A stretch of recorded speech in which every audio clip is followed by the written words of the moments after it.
I'm focused on his spirit cause it keeps me from his fire. The Holy Ghost was with me, so my fear I leave behind. My sins were all diminished when he took that breath and died. And if you think I'ma give up on my God, the devil is a lie.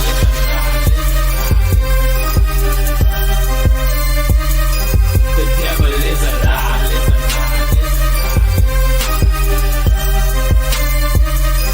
The devil is a lie. Hello. Welcome to Black Tea News. I'm your host, Christina Barr, and today we're going to be talking about a viral clip of Michelle Obama that went around the other day, and I saw the captions to it, and the captions got me like really excited to basically just blaze her. I'm like, oh, I'm gonna get Michelle. I'm gonna talk about her, and then I decided to watch the actual video, and then I saw that the caption didn't really match what was said.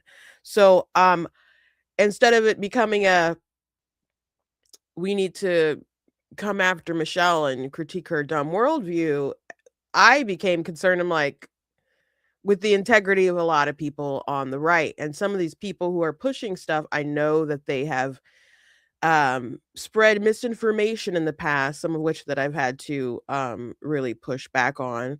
So I want to go ahead and talk about it today. I also want to talk about this video I saw people responding to on TikTok about to King and Queen Lion.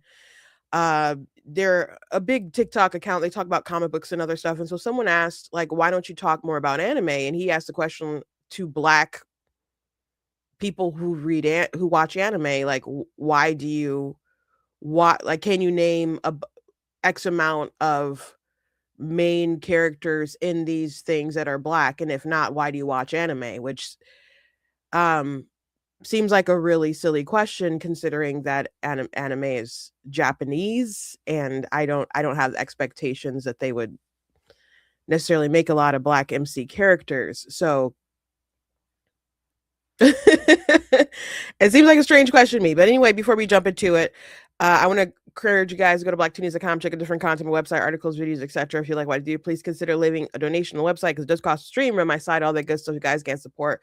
I very much do appreciate it and appreciate you guys. Thank you to those of you who are watching live and to those of you who watch back later. I know a lot of people watch back later.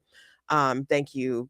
I appreciate it. And you guys can check out different merch if you want to support on the site, different t-shirts and mugs and so on. And you guys can also check out books and so on that I've written on my website as well. If you go to the merchandise page, there's a link at the top of the banner that'll take you to my book website. But you guys can check out a link that's in the description if you're watching on Facebook and YouTube to my children's book, Bigger, and that'll take you to my book website. So yeah, anyway, let's hop to it. The first thing I think I want to go ahead and mention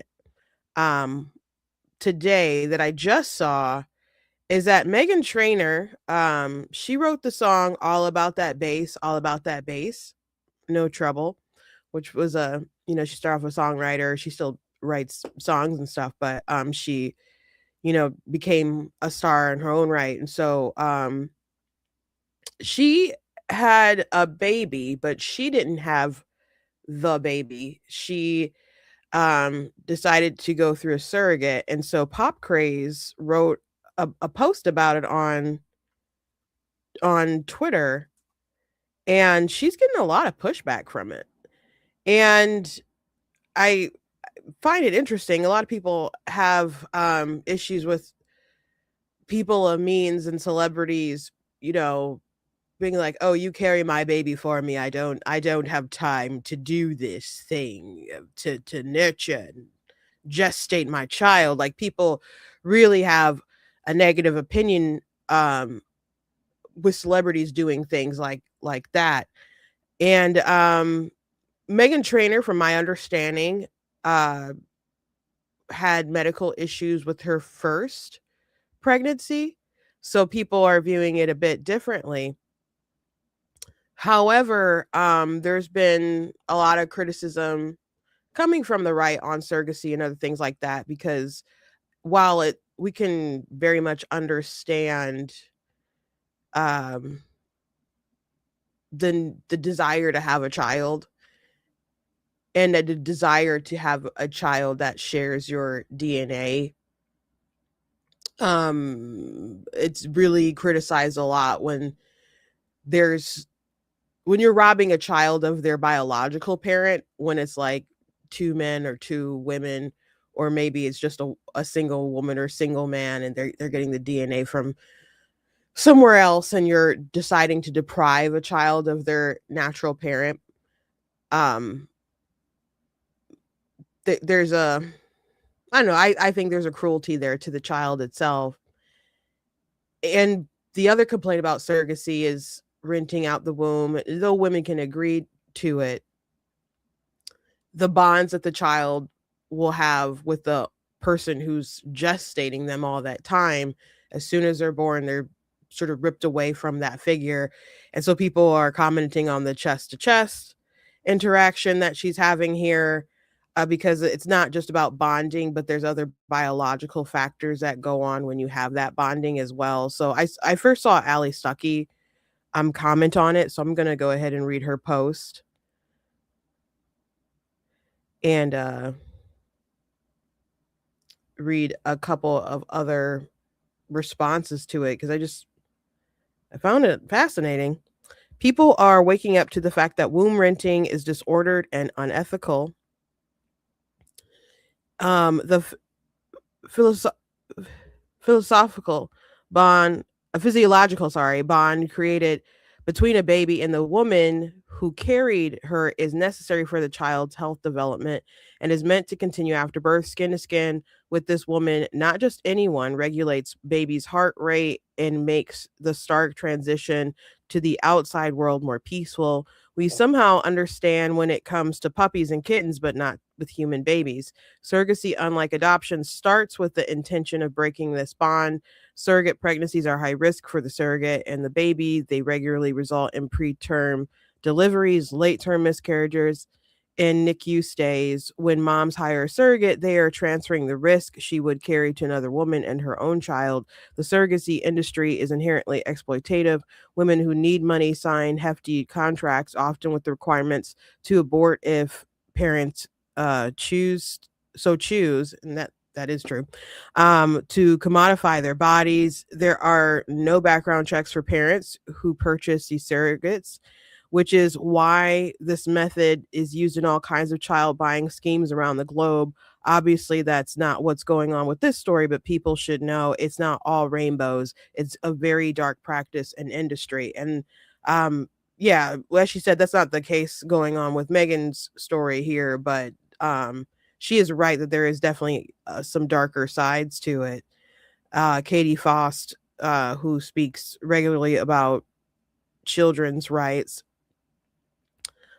she said thousands are finally speaking up against surrogacy. The tide is turning. We're grateful for your baby is here, alive and loved, but we won't pretend the method was harmless. No child should be created through a system that turns women into means and babies into products. And so people are like, what the heck are you talking about? And so she says, for those asking what the problem is, since the baby is going home with the own genetic mother, a cheat sheet. The proper way to understand surrogacy is that it's splices what should be one woman mother into three purchasable uh, and optional women. One genetic mother, the egg donor who grants children their biological identity. Second, a birth mother who establishes lifelong trust and attachment. And three, a social mother who provides the daily maternal love that maximizes child development and satisfies the child's longing for female love. For children, none of these three mothers are optional. And then she linked to something that she had wrote. So I don't know. I think it's someone had also mentioned she didn't have a surrogate for the heck of it. She wanted another baby. She was advised not to have any more. What's the issue? It's her biological child. She went through the painful egg retrieval. And she said, you referenced she/her 5 times. From the adult's perspective, there's nothing wrong with this at all. From the child's perspective, surrogacy requires a primal loss. children always lose their birth mother when with whom they have a foundational bond. If that happens due to tragedy, we mourn. When it happens because of surrogacy, we're told it's progress. So I don't know. I think it's a fascinating conversation. Like I have friends who've been surrogates. Um and it was, with all like, good intentions in mind. Um but I don't know, sometimes technology progresses so fast that we don't pause and say what are the ramifications of different things going on. Um and I think it's a lot more sentimental and understanding for situations where there is some kind of biological issue going on with the parents and you want to help them be able to extend their family, but this industry isn't really regulated enough. And what Ali said about there's not really background checks when there's this kind of stuff going on with like IVF and surrogacy.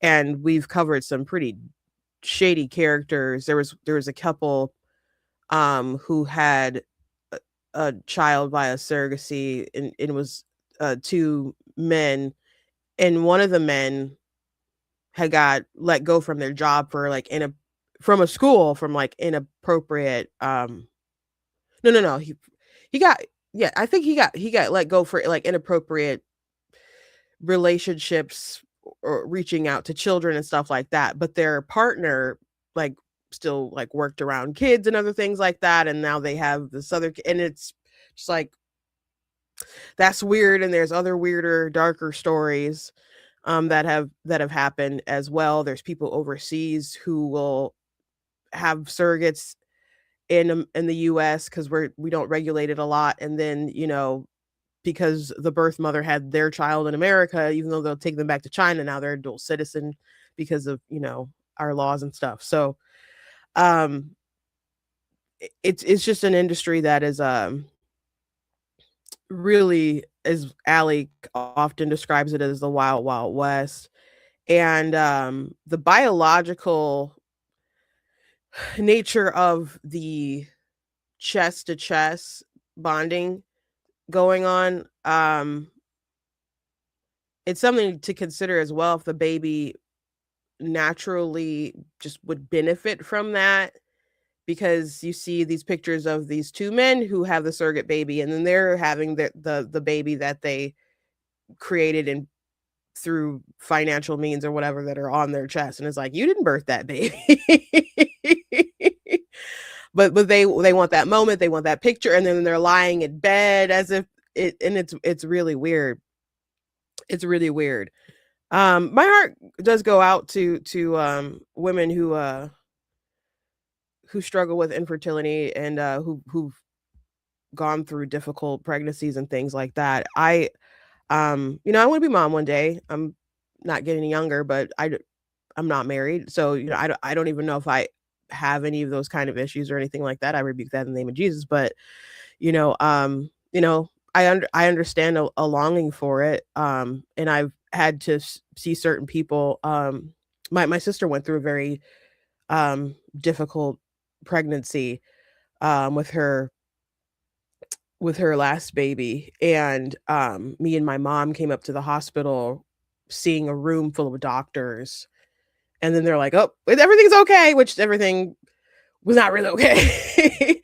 And after she went home, she had to go back to the hospital, and if she had waited a little bit longer, like she wouldn't have made it. So and then it was just you know a a difficult experience. And and my mom, after my brother was born, the doctor actually told my mom not to have any. Well, no, the doctor told my dad that she shouldn't have any more kids and stuff. And by the grace of God, she didn't have any other problems, but she had a real medical issue when my brother was born. And then she went on to have, a bunch of he was a second. She had 7 all overall. So just one girl, boom, boom, boom, boom after another. So doctors should be concerned. They should relay the information. People should make the decisions. But I just want to also point out that just because you have a really scary situation doesn't mean that's gonna always continue to be the thing that happened. I don't know how old Meghan Trainor is. But you should also try to make sure you have them babies early. It does it does make a difference. As soon as you hit 30, they put I think as soon as you hit 30, they start saying you're a high risk pregnancy.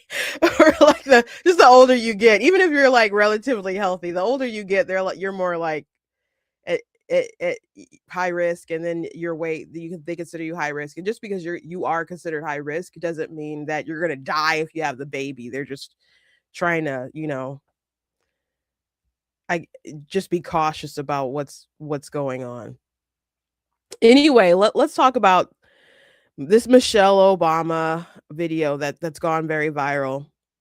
Now, I first saw this caption a couple days ago. It was about 2 days ago. And I saw it from this woman, Tara Bull. And she said, Michelle Obama, I'm mindful to avoid white-owned brands, and everyone else should too. That's what she's saying happened here.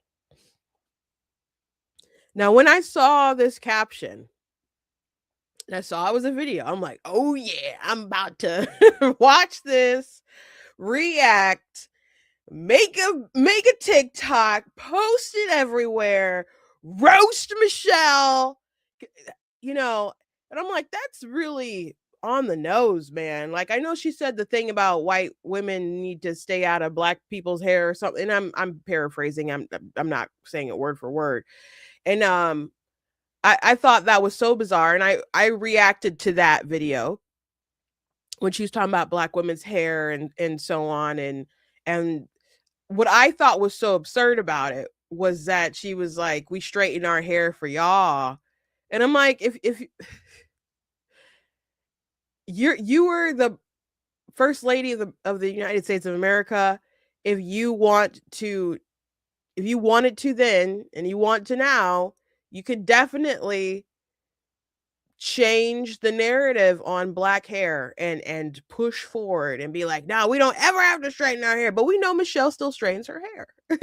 and her hair was I think pretty straight when she was on stage talking about that. So I thought it was bizarre. Of course, white people also have like textured, challenges with their hair. Some of them have really curly, frizzy hair, greasy hair, like different challenges that black women might not necessarily have. Like, we'll have different challenges, but they do have challenges too. Like, and it's different with the water. Well, I don't know. I'll just speak for my hair or whatever. When my hair touches water, it shrinks. It becomes really curly. And one time when I had moved out to I grew up in like a urban setting, and then like halfway through my school career we moved into a very rural area in the state, and with very few black people. So we went to the pool at the high school to swim, because we moved out when I was like in middle school, so we went to the pool to swim, and someone saw my hair and like, dude, your hair. And I'm like, what about it? They're like, it's like dreadlocks. I'm just thinking it doesn't look like dreadlocks. But I'm like, okay. And they're like, that's so awesome. So they thought it was neat, but it's like it transformed. It like digivolves. Okay. When it hits water. So it's definitely a different experience, and you gotta go, wash it, take care of it, and it takes a while. I know there are white women who take a while with their hair, but it's a really big experience. So on one hand, I could sympathize with the point that she was kind of trying to make, but on the other hand, to try to say we do all this stuff for you, for white women. I'm like, you have the power and the influence to do whatever you would like, Michelle. You don't have to straighten your hair.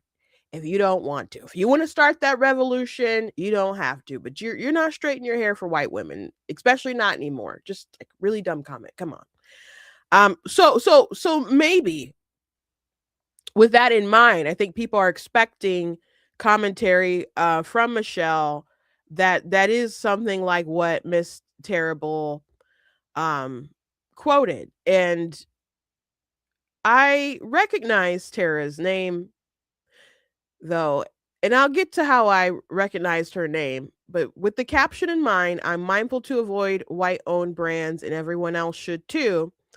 Let's actually listen to what Michelle said in this clip.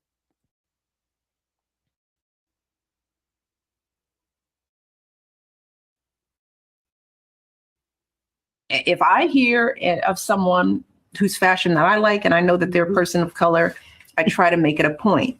But the clothes have to be available. You know, I think we can all do some work to think about that balance in our wardrobes. You know, what does our closet look like and who's in it? Mm-hmm. Who are we supporting in it? Right. You know, and I think if you have the money to buy Chanel, Mm-hmm. then you have the money to buy everybody. Right. And so let us be mindful, I think would be my advice. Yeah. That's what she said. Now, you cannot like what she said and not agree with what she said, but did she say that you shouldn't wear white brands? You should avoid them, and everyone else, I avoid them and everyone else should too. Is that what she said? Because it's not what she said. And you can say, well, that's what she meant. I don't even think that's what she meant. And again, I don't like Michelle Obama. I was never a Republican that was like, well, I don't agree with the Obama's policies, but you know, I still like them. I didn't like them either. Never. Okay. I didn't like them. I didn't like the things that they said, you know, like Obama saying like, you know, if my daughter got pregnant, I wouldn't want to punish her with a baby. I'm like, what the heck? That's your grandchild. Like there's just different things that the Obamas have said. I'm like, I don't like them personally. I'm not saying they're not charming. I'm not saying they can't be funny. I'm not saying they can't say things that aren't true. I just don't care for them, okay? I just don't care for them. But that's not what she said. That's not what she said. So before I break down the actual commentary, I want to draw attention to why I'm bringing this up at all. So Tara Bull, I recognized her name because I recall there was a story last year, I talked about it a lot, about the store Myers. Myers is in the Midwest. Myers originated in Michigan. Peter Meyer was a congressman from the state. He's part of that family with Meyer, right? It's a grocery store I shop at often. There was a story that went viral because a body cam went viral about a young man who was, I think, 19 at the time. And they're like, Tara had a caption that was like, autistic teenager let go from Meyer after you know, taking some food. And she said that Myers actually waited until he had stolen enough, a certain, like a dollar amount. Now, he was a teen, but he was an adult. I never saw any evidence that he was autistic. People were just kind of assuming by looking at him and I guess his behavior. I never ended up finding any verifiable evidence of that. That he was autistic. But he still stole money. Still stole food from the sales floor multiple times. And this idea that Myers was just waiting in the wings until he got a certain dollar amount wasn't true either. Myers found out that he was doing it. They looked back at the cameras and stuff, did an investigation, and within less than a week of finding out that he was stealing, they let him go and called the police and whatever, had him arrested.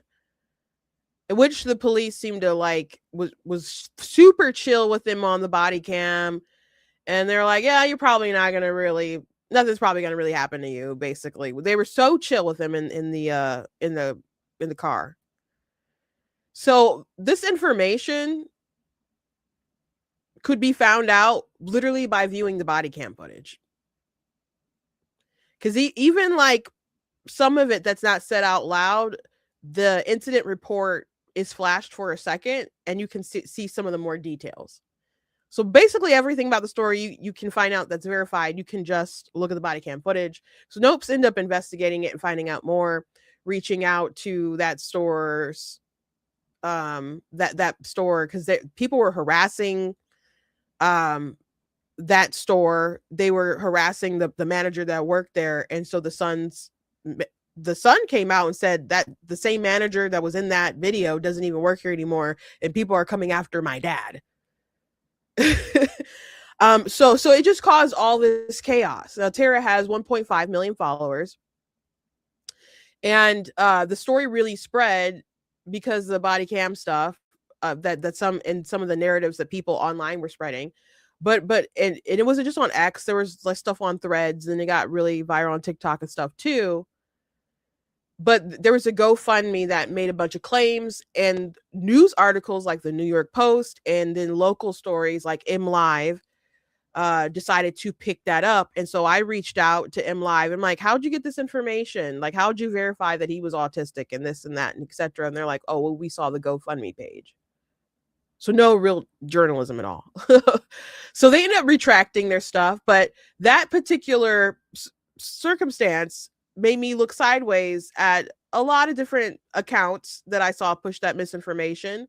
Makes me look a little sideways at New York Post too.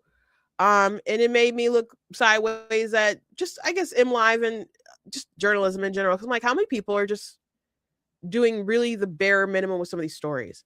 And I understand that everybody's perfect. But you got to be careful when you're like sending a hate campaign to people. So I was locked in a battle of correcting this misinformation, and people were angry at me saying, we don't care, eat the rich. Are you their PR firm? You know, they still shouldn't have fired him. They could have just let him off with a warning. I'm like, he was stealing multiple times. Like, what are you talking? People, he's old enough to know better. Like, what are you talking about? And they shouldn't have called the police. And then people started saying things like, and this was like people from what I could tell who were on the right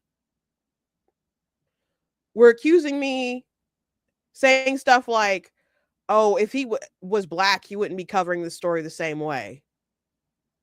And I'm like, I would be, but maybe you'd be covering it differently if he was black.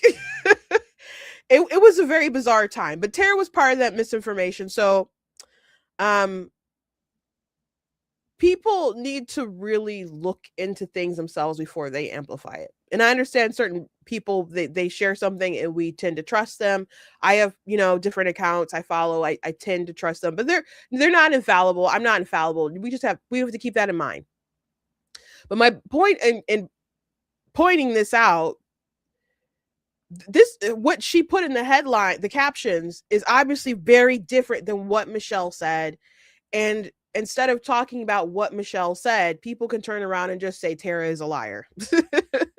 And this is beyond clickbait to me. Like with clickbaits with the catchy headlines or whatever, this is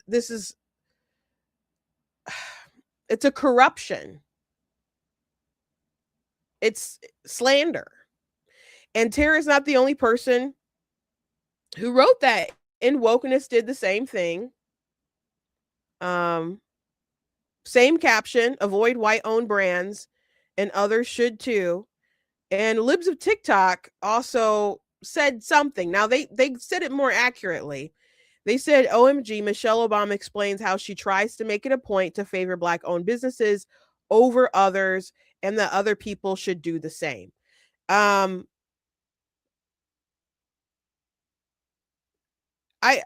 don't necessarily think it's over others. So, but that's closer to the reality. So let's back up, and I'm not gonna replay what Michelle said, but So Michelle said, but I'll paraphrase. So Michelle said, at least in this clip, I have not watched the whole podcast, but in this clip that's being interpreted around, in the clip that they're pushing, she said when she likes a design, so there's already merit there. She already likes it. And she finds out that they're a person of color. She makes it a point to get that item.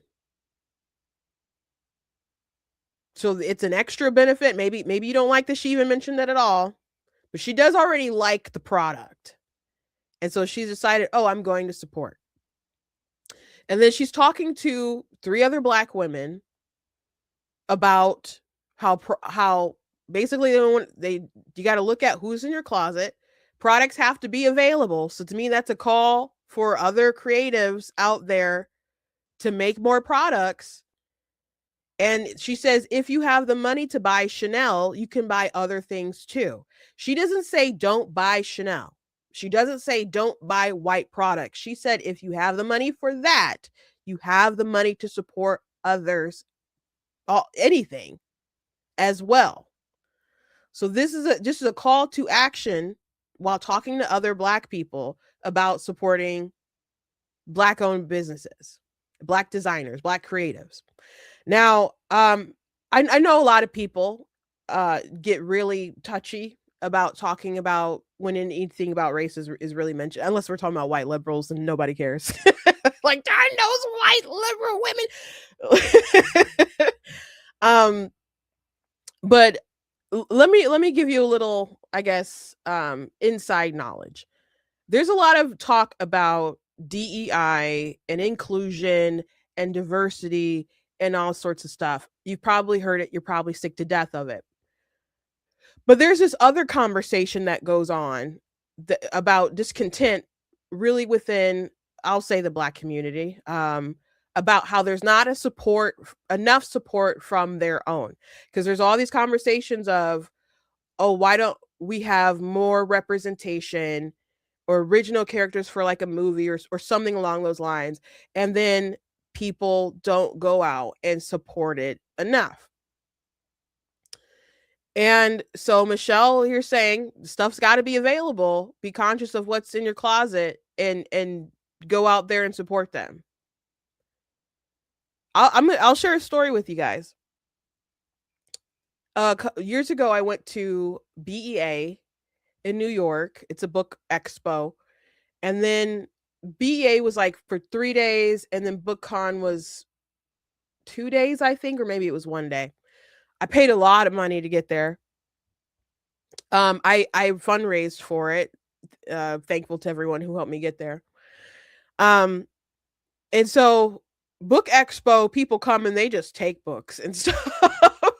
I didn't have product for people to just be taking my books, because it's like publishers and people in the know and stuff, and they take stuff, and if they like, they promote it or whatever. So I was like, these books are not for taking, they're for display. Like, you can enter in your email and I can send you an ebook or something. And then people were like, oh, that's actually pretty smart because I get your email. so it's, information capture or whatever. So I got some signups and stuff from that. But usually people, they go there and they're like giving stuff away. And a lot of people give stuff away at BookCon too, but you're only allowed to sell stuff at BookCon. So it was a huge financial investment to get there, to be at that convention at all. And then a lot of people were getting a bunch of free stuff, so they're not as inclined to buy. And there's a lot of, and this isn't like a really small like AuthorCon or something. It was a huge convention with a lot of big names where people are standing in line for a long time to get signatures from really big authors and stuff. So as a little indie person, it was hard to stand out. I shot my shot, put that investment in there, and so on. So anyway, there was a Black woman who's older than me, walked by my table, took a look at some of my posters and whatnot that I had up, and then she decides to not keep walking. She stops at my table and she decides to check me. She starts talking like, oh, I see you got all these covers, but I'm seeing a lot of, a lot of white people on your covers. And so I am taken aback by that, because I'm just thinking, one, why would that even matter? But two, I'm like, I have a ton of diversity. So I had that was years ago. So a lot of my books that I have weren't out yet, but there was a couple with white people, like Sunrise Sunset, white girl on the cover. Almost Alive, there's a white girl on that cover, sure. I had Super Kid out at the time. Super Kid was my first book that I put out, and Super Kid has his half Hispanic, half Caucasian kid is the main character, Felix. Princess Lady Diva is a black girl with the huge little poofy hair. Undeniable. Okay. So she's there. And then Stickman's on the cover too. And Stickman is Chinese. And so I'm like, okay, there's that. The Light book doesn't have any faces on the book. It has like the representation of the kids that it's about. It's an ensemble cast book. It's about 8 different kids, and it's kids from all over the world. So and it's kind of like a fictional real world, inspired by real world, but a fictional kind of world. And so there's Caucasians, there's Asian, there's Hispanic and Black, like African kids and stuff. Not really African, but African. So I'm like, so this is really diverse. But the real kicker is at that time, I was releasing this book, The Color of God's Eyes, okay? So that is like my prize thing that I'm displaying, that I'm talking about, that I'm pitching. It's my favorite thing that I've done. It's when people say, what book of yours should I read? I'm like, they're all my babies. This is my baby. And that's the one I have the highest rating on, that people love the most. It's one of the most unique books that you will read if you want to bother giving historical fiction fantasy a chance. And people who don't even usually read that genre will still like that book. But that's the book that was at the forefront that I was promoting. And so I just start talking to her about the diversity, because even in Sunrise Sunset, there's a white girl on the cover, but her love interest is a mixed guy, and he's brown. And so I'm just kind of baffled by her boldness in checking me. And so I go on to explain the diversity that I have within my catalog. And then so she's like, okay. And then she starts to leave. I'm like, hold on a second. I'm like, you wanted to challenge me and ask me about my diversity that I have within my books. I'm like, would you like to support? And she's like, oh no, I was just wondering. So obviously I never forgot that. I never forgot that, how people want to talk smiggity smack and try to come at you and judge you, but they don't want to come and support you when you're doing the thing that they claim that they want. I didn't forget that.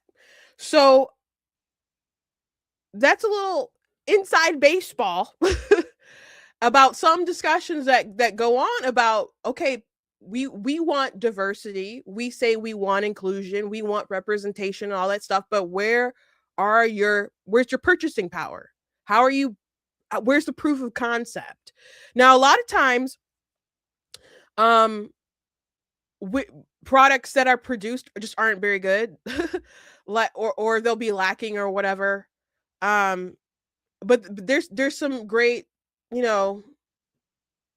quote unquote Black content and things that are made for Black hair, Black whatever, that are really good products, and people go out and support them and stuff. And on the flip side, there's people who get mad when other people buy stuff. They'll be like, that bonnet isn't for you. I'm like, you know, if white people want to buy your bonnet, isn't that good for your bonnet business? Like these earrings outlined with Africa aren't for white people. White people live in Africa. Like, if people like it, why can't they buy it? Like, that seems absurd to me. This hair oil ain't for y'all. Y'all selling it out. Okay, well, if they sell it out, then they get to make more. Like, one reason why a lot of black quote unquote products are expensive is because it isn't like mass produced. Like, if there's like a hair oil or a shampoo that's made for black hair, it's not gonna be as mainstream as like L'Oreal or Tresemme. Okay, you know, I go buy Tresemme when the dollars are tight. I don't feel like spending, you know, $30 on a bottle of shampoo. So it's weird to me when there are black creatives that are, or people who like their products that are so like, don't buy that if you're white. That is so weird. That is so weird. So I'm just saying there's a lot more nuance in these conversations that maybe a lot of people I don't know, aren't considering. So when it comes to Michelle and what she said, she did not say that you shouldn't buy white people's products and you should buy black people's products instead of white products. You can advocate to be for something while not being against something. And I understand that nuance is lost on a lot of people. And I don't love when people use the term POC and stuff, because it's just really a way to exclude white people. So I don't love that term, but I don't think that's what Michelle's message was. And I am trying to be generous to her. You know, not because I like her, but I think if we're going to critique her worldview and her arguments, we can't be like chopping up stuff, making these captions that are just so contrary to what she actually said. You can still buy Chanel and you could still go buy some other, you know, black designer. You can. And if I could go revisit the like support issue and thing, you know, I want people to buy my products because they like my products, not because I'm a black woman making products. I have definitely experienced people buying my stuff because I am a black woman. And as a capitalist, I'll take your money, just to be frank. I'll take your money. It is an odd experience though. But the people who mainly will buy because you are black are white liberal women.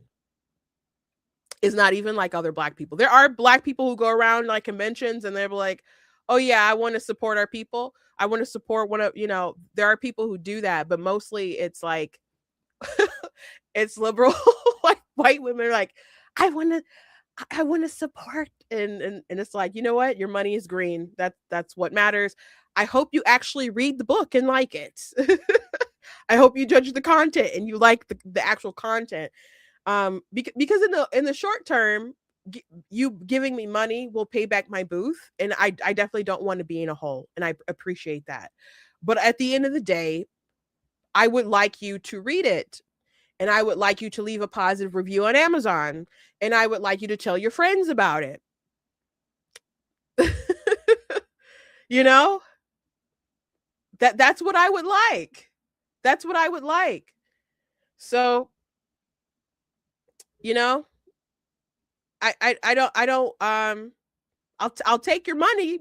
Your money's green. But we don't need like this superficial support. You know, this and it's so weird when they announce. One time I was in Chicago and someone came up to me and was like, I'm visiting all the black tables. And I'm like, can you imagine if someone went around saying like, I visited all the white tables? Like, and what's the point of telling me that? Just to let me know that you're an ally? Like, you could have kept that to yourself and still supported everybody, but you wanted me to know that I think you're a good little ally. Just give me your money. And please go read the book. Please enjoy it. I poured my heart into it. You don't need to let people know that that's why you're purchasing the book. I'll take it though, because it's great. Anyway, I'm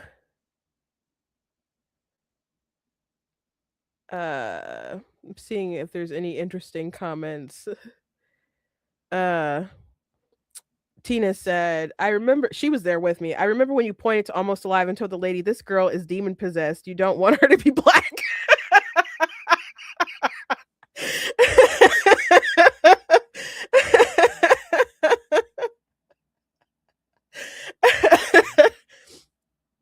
For those of you who don't know, my Almost Alive series, it's about a girl who took her own life, but she didn't stay dead. And so she comes back from the dead with a demon attached to her soul. And every time she commits a sin, the demon like eats a piece of her soul. So, and it wants to basically push her out so it can live in her skin. And then she meets this guy, Julian, who has like the same condition, but he's like seemingly learned to basically keep the demon at bay, and he's become a demon hunter. So he's like, okay, well, I'll help you, but you got to help me hunt demons. And then of course, you know, they end up liking each other, which causes complications because they're temptation for each other and they got demons in them. So that's the story, Almost Alive. And then there's a sequel, Becoming Undone and stuff. And so that's really good. Yeah, but yeah, that it is funny though, like thinking about that woman looking at that white woman on the cover and being like, why isn't she black? And it's like, you really want her to, the demon possessed person, to be black so bad, you know? So it's just funny, people envy stuff that they don't even understand. Someone mentioned that Joy has blonde weave on. Yeah. It's funny what people get mad about.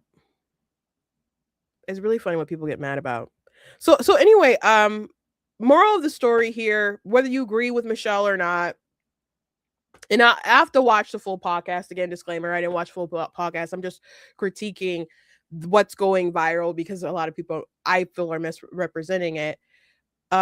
Instead of taking the time to be able to critique what she said and why you disagree with it and why it's so terrible, people can look at how you framed what she said and say that you're a liar.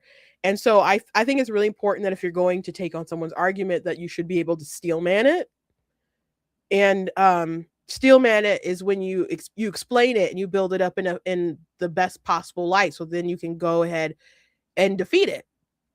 And the opposite of that would be a straw man, when you misrepresent an argument, so you could very easily attack it, you know, like a straw man, and defeat it. So when people would talk about Charlie Kirk and they would misrepresent his arguments, one of the easiest ways to end the conversation without having to go through all the explanations and pulling up clips and et cetera, because I did a lot of that. You guys know that I did, but eventually got a little tiring. I'm still doing it to this day, though, debunking stuff that people said about Charlie Kirk. I would say, can you steelman his argument for me? Can you explain his argument? Can you explain what he meant? Because they're like, he's racist. Wait, can you explain what he said? This thing in this clip. I'm like, can you explain what the clip was and what he meant by it? And most people can't. Most people don't bother because someone else told them that it was racist, and they saw like a chopped up clipped compilation thing, and so that's just what they're going off of, and they don't know the context. So I'm not saying that everybody's, you know, the people can't make mistakes, that people aren't, that I'm not guilty of not always doing my due diligence, but there have been definitely times in the past where I'm like, I have to do my best to not misrepresent what's being said, because that alters my credibility and my integrity, and I don't want that to happen. When I worked at the Michigan Republican Party, I did the videos for them and in graphics. I didn't do every single thing. Like if they like if you saw mailers or something that were sent from the Michigan Republican Party during 2015 to 2017 or something, I didn't make mailers like that. But the videos that we mostly put online on social media and graphics we put online and social media and stuff, I'm the one who would make that stuff. So I made a lot of hit pieces, a lot of hit videos on like Hillary Clinton, and I loved my job. It was a lot of fun. It was a lot of fun. Which was funny because when I first got my job, I would just kind of stick to my office and I didn't really talk to people.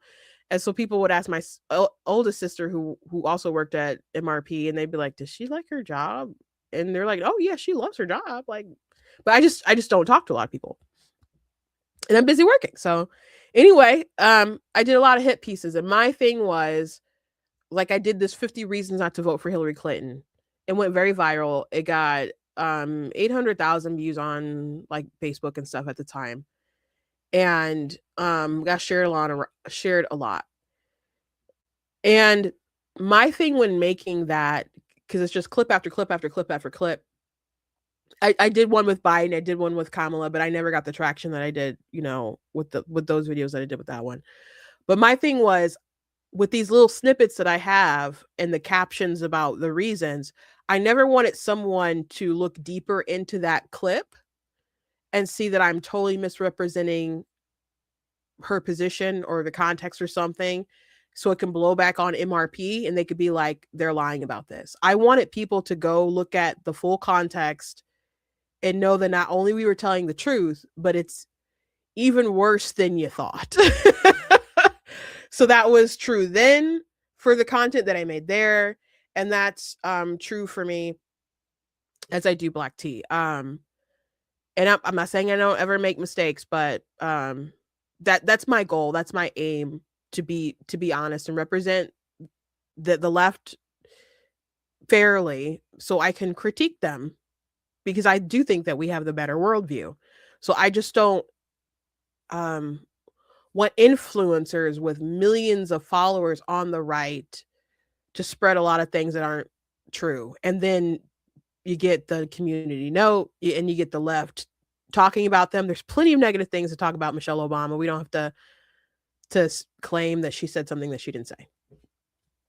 So that's my thing. That's my gripe. Last thing I want to talk about before I let you guys go, and I didn't expect to talk about that long. I know we're almost at an hour. We a little late, so we're already at 5:00, but that's okay. We're gonna talk about this anyway. There's a video on TikTok that I saw, and at first I saw a lot of people responding to it. And so then I found the original with King Lion. Now, King Lion does a lot of comic book content, and he has knowledge of anime. I guess I don't really see him pop up and talk about anime. I don't follow King Lion, but because I do like comic books and stuff, he does pop up in my feed. He can be pretty aggressive when he debates, but he usually will match energy. So I don't usually have a problem with, like, I guess a lot of the back and the forth sometimes. Sometimes I've seen discussions get so wild and so crazy. People including people coming against him. But this take from him, or this question that he's posing, is a little bizarre. I've seen a lot of people respond to it. And so I just wanted to respond to it here. I meant to do it on TikTok, or maybe I still will specifically do it on TikTok, but I'm going to go ahead and do it on here. So let's go ahead and watch. Hey, King Lion, how come you don't talk about anime much? And you know what? To that question, I have a question of my own. For Black anime fans only, nobody else. In the last 30 years, can you give me 15 Black characters who are not only the main MC of an anime, but a mainstream anime? Let me repeat that one more time. For Black anime nerds only, can you give me 15 Black anime characters who are the main character of a mainstream anime in the last 30 years? And if you can't, why are you still supporting them? Again, this is not an attack on anybody. It's a simple question. For instance, if someone asked me, hey, Does Marvel Comics have any black main characters who get consistent runs? I can say they absolutely do. And on a consistent basis, they are creating not only brand new black characters, but black characters who are staples of the community and of the fandom are constantly getting love. Rather that is in the form of a movie or for other races, cultures, and ethnicity, a show. All in all, my question is simple for black nerds and black nerds only. Can you, in the last 30 years, name me 15 black main characters who are not only the MC of an anime, but are the MC of a mainstream anime? And if you cannot, why are you still supporting? So can I, as a black anime fan, name 15 black MCs in anime within like the past 30 years? The answer is no, I cannot do that. I cannot do that. And my expectation from a Japanese cartoon would not be to have black MCs like that. That wouldn't be my expectation. So to his answer about if that's the case, that you can't name them, and I can't. I'm not saying I couldn't. A lot of people brought up like Afro Samurai and or stuff like that, but I don't think that originated as a manga, Japanese manga in Japan or something like that. But it's anime style, whatever. Why do I support anime? Why do I watch anime if they don't have black MCs? Again, I don't have the expectation that they would have black MCs when these stories originate in Japan. And I expect people to normally write sort of a little bit, at least what they know.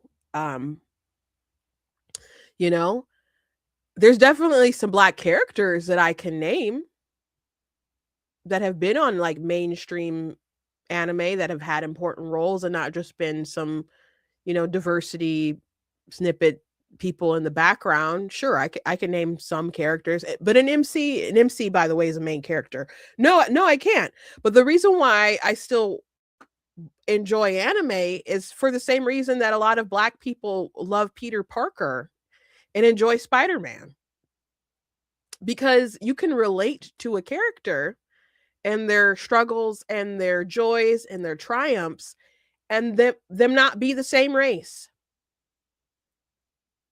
Or in this case with Peter Parker, not even the same gender. A lot of people relate to someone like that because he's like the ordinary person who got superpowers and has to deal with paying his bills and all kinds of struggles that a lot of people don't have.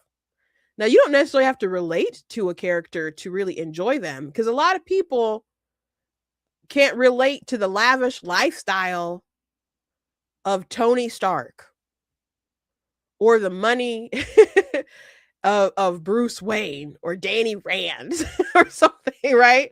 But maybe they can relate to Bruce's loss. Maybe they can relate to his diligence and his focus. Maybe people can relate to Tony's struggle with his inner demons. There are things that speak to us on some level beyond our skin color, our ethnicity. So there's lots of characters in Marvel that I could name, or DC Comics, mainstream comics, whatever, with characters who are black, who I do really like.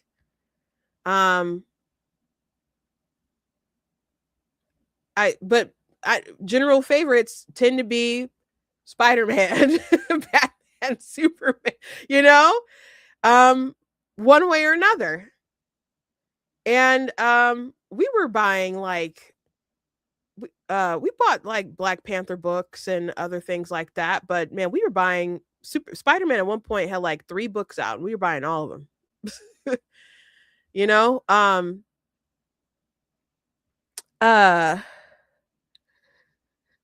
Satina said Dragon Ball Z has the best black characters in their main cast. Piccolo, of course, Piccolo is a Namekian, but that's the joke that Piccolo is actually black. But yeah, it doesn't it doesn't matter.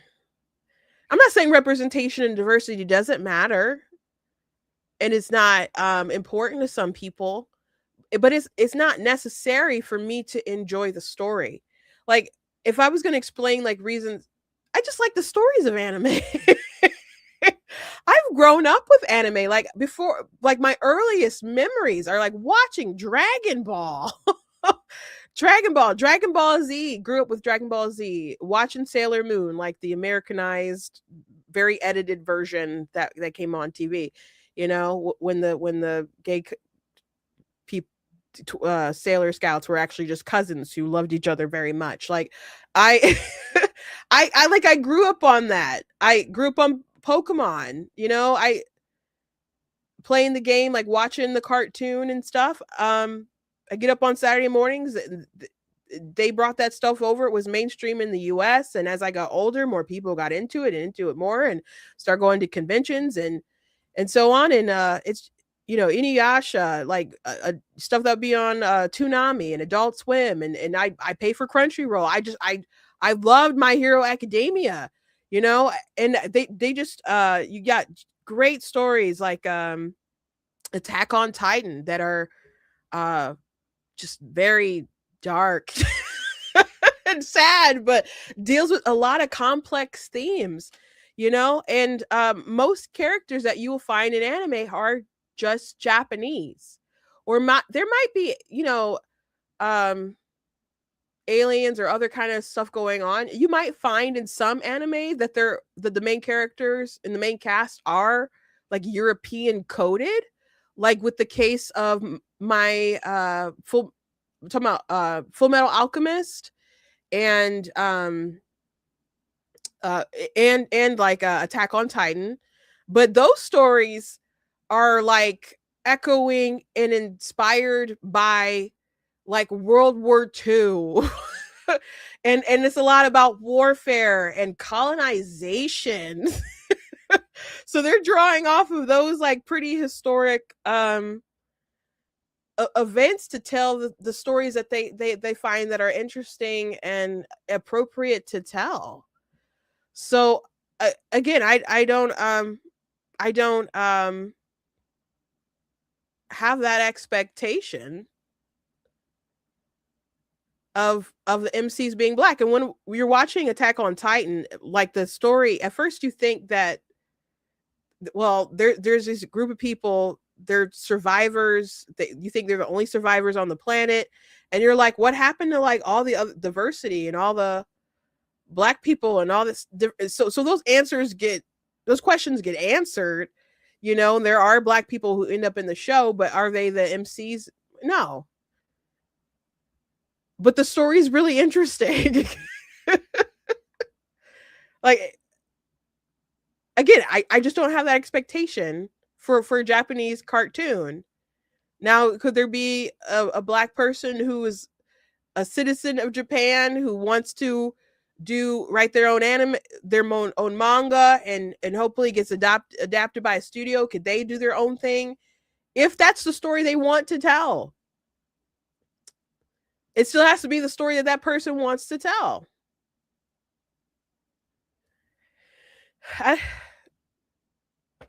But if I was going to name some of the reasons why I like anime right now over or manga right now over, which I don't read a lot of manga, but over like American comic books and stuff, because that industry is kicking butt. The American comic book industry, to inflate their numbers about their sales, they'll include like Japanese, you know, manga sales and stuff. It's not how like it used to be. I like how the creator writes their story and they complete it. You know, for long stories with Spider-Man and Superman, yeah, we like having those iconic characters and them always kind of being there. But the downside of that is that these people will hire woke writers, and people will kind of write terrible storylines with their agenda in mind that we feel sometimes betray the character Like I've been reading stories about Tim Drake my whole life. He's as old as I am. And all of a sudden he's gay.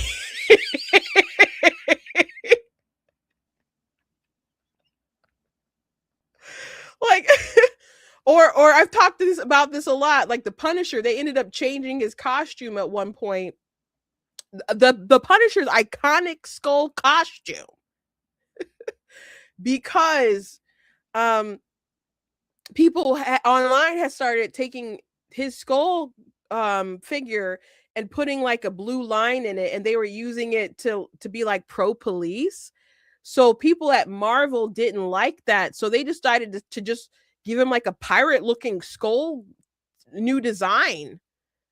I'm like, how can you just change your iconic character because of stuff going on online? Like, tell people to cease and desist if it bothers you that much, but you're so offended that people are associating your image with supporting the police as if Frank was in law enforcement. While you guys are doing stories about superheroes and vigilantes and all that stuff, and it's just really crazy to me. Some of the stories that have come out, not all of them have to do with being woke, by the way. I said we used to buy Spider-Man, like 3 books that were coming out at the same time. We cut out Spider-Man like cold turkey because of a particular storyline that they did. And to just summarize real quick, the editor-in-chief of Marvel at the time, Joe Quesada, wanted to go back to basics with Peter Parker, so he didn't want him to be married to Mary Jane anymore. So basically they constructed this storyline where Aunt May was in danger, and well she had got shot. It's a long story. And so basically Mephisto, who is like a demonic figure in the Marvel universe, was like, I'll save Aunt May if you sell me your marriage. And that was the story. It was so dumb. It was so dumb. And my dad's like, I don't really want to buy Spider-Man anymore. We're like, we understand. So it's not just the woke stuff, but sometimes there are stories that are so bad, so dumb, and all the resets and the multiverse stuff can be fun on one hand, but then it gets just a little too convoluted on the other. And it's like, well, anything can happen, so we can do anything to kind of make up for bad storytelling or you know, I like how animes, they will have a story from beginning and then there's an end. There's a conclusion. I watched My Hero Academia. They could do more with those characters, but story about how I became the greatest hero, it had a very fitting end. There's other characters you could spin off and do different things. Actually, there's a prequel story, My Hero Academia Vigilantes, right now. They have a big expansive world where they could do more, but as far as a story with Deku, they told a full complete story they could go on and if they want to, but that story's done. Naruto, they told the story about Naruto, you know, Naruto's still alive and stuff, but the story, he was a boy, he grew up, he's a boy, he was a teenager, he's an adult now, and the story follows the son. And you got the you know, these people who wrote these stories, who love these stories, and they're the ones pouring into it. It's not some woke person come later and just reinvent the wheel.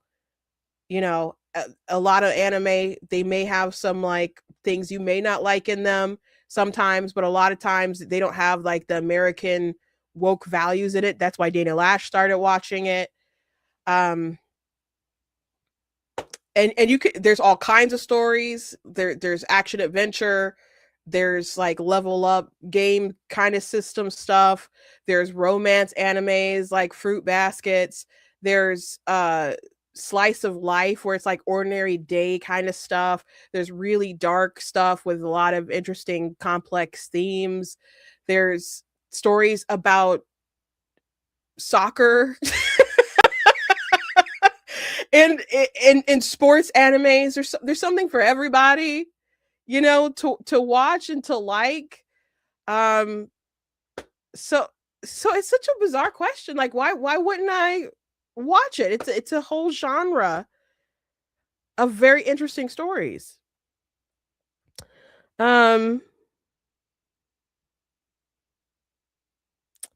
So it doesn't have to be about the characters being black to relate to them. And King Lion ought to know that, because he understands a lot of people like Spider-Man because of the stories about Spider-Man and his life when they don't screw it up with dumb stories like the Clone Saga or One More Day, you know. So Eric July, when he did his comic book company, he had like a code of conduct, and he had like 3 rules. And I'm like, I respect that. I appreciate that. I think one rule was like, I don't think he was doing multiverse stuff, or he said if he's like, we're not undoing anything. And you know, I appreciated that. Not that sometimes you can't undo stuff in stories, but for example, to go back on the Spider-Man thing, Aunt May got shot because he ended up revealing his secret identity during their Civil War story, because Tony Stark, he joined Tony Stark's side at first with the Superhero Registration Act, and he revealed his secret identity, and he has this big rogue of villains who then knew who he was. So Kingpin ended up paying an assassin to, I think, shoot him, but he ended up moving out the way, or pushing him and Mary Jane out the way, and Aunt May was behind him, and that's how she got shot. So he had this extra added grief about Aunt May dying, but at the same time, he has a wife. It's the devil. You don't want to make a deal with the devil, kids. And she's lived, obviously, her life. She's an elderly woman. So she wouldn't want him to do that, and they both understood that, but the excuse was, oh, but because it happened this way, if it was naturally, it'd be one thing. But it was so dumb. And then there was a story that they did where Jesus, for some reason, he was like a beach hobo, but they understood it was Jesus who told Peter that everything's going to be okay. And then immediately the next book, that's where he made the deal and sold his marriage to the devil. So, but anyway, when Peter like revealed his secret identity and stuff during the Civil War, it was a huge deal. It was the end of the second book. I believe it was the end of the second book. It's been a long time, but they were all pretty iconic panels. So I'm pretty sure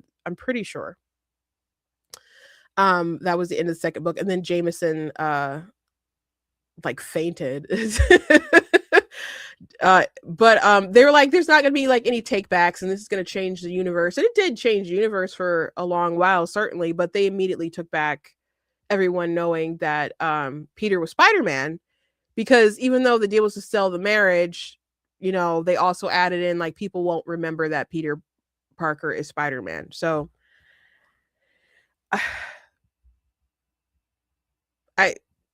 animes, you know, they have all their kind of different stories, and you just kind of get sick of sometimes of the gimmicks of some of the comic books. Like, so it's a different world. You know, it's like asking like, why do you read novels? There's so many different stories. So it's just a really bizarre question from King Lion. I just like them. I don't have to see Goku and be like, Goku's black, that's why I like him. That's not what it is. I don't even have to relate to Goku. I can't think of like, he's generally a good-hearted person. I don't really personally relate to Goku. I just like the story, Dragon Ball Z, and the action and stuff.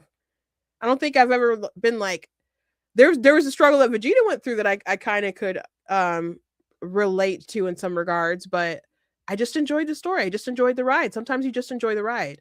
But there's certain aspects of storytelling that you don't know what you're going to relate to sometimes, or how it's going to hit you.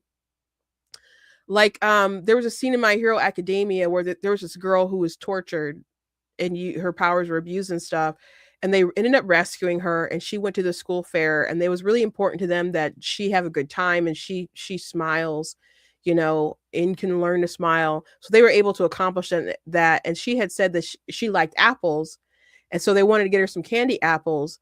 And at the end of the day, the main character Deku, he gave the girl a candy apple. And so the other character that was with them was like, I looked everywhere for those, I couldn't find them. And he said, I made this myself. And so she loved it. And so my sister, who had been emotional watching the episode already, just, you know, starts crying a little bit more because she says she's like, Mom really liked candy apples. So you just never know how different story beats are going to hit people. So there's just way more important things than somebody's melon. But King Lion, he does make his own comic books about people's power. So there's a character, I don't know if it's the power system or just the character, his main character, his power is like from his melanin. So he's, you know, a pro-black person. I'm not saying he doesn't like other things or whatever, but anime is great. It's just, if he doesn't want to talk about anime, he could have just said, I don't care to. The question just seems weird. Said Mary loves manga. She bought her brother the comic book Bible. Oh, I got the comic book Bible for my nephew, and and then he got a like a normal King James Bible for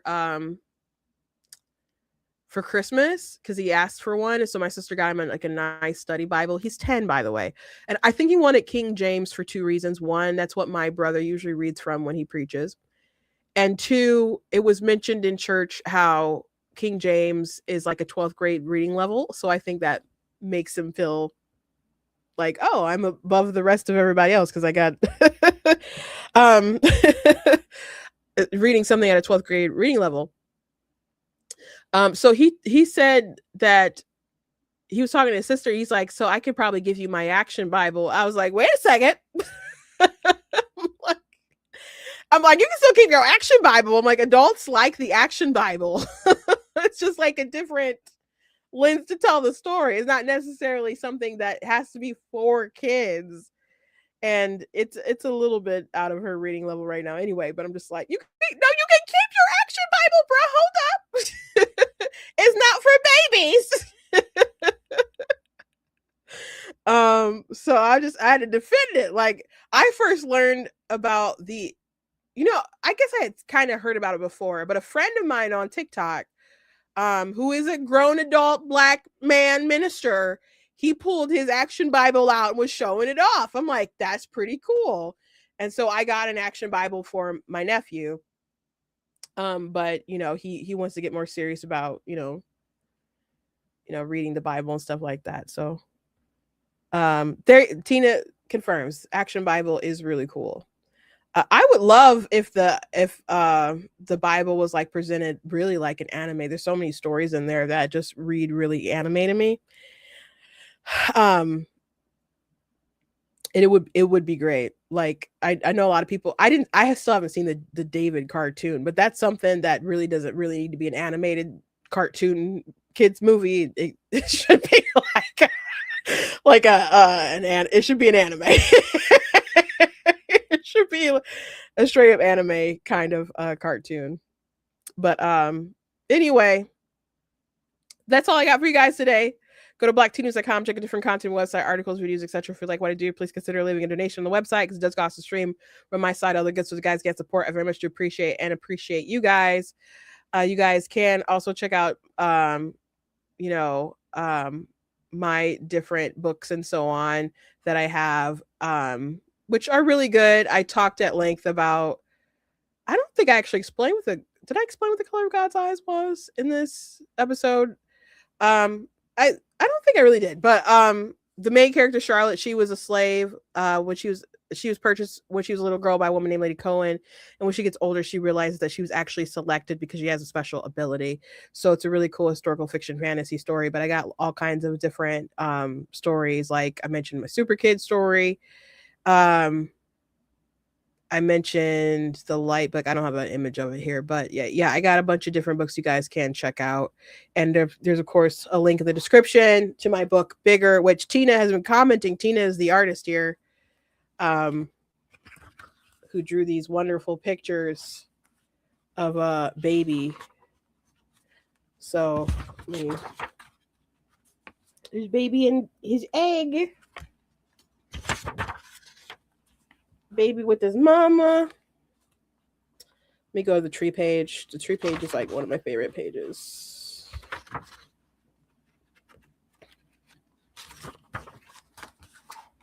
Look at that. Beautiful. So if you guys are interested in that, you guys can get that in paperback or you can get it in ebook too, but I do have paperback and some hardcover still left on my website if you guys want to check that out. So anyway, God bless you guys, and I will see you on tomorrow.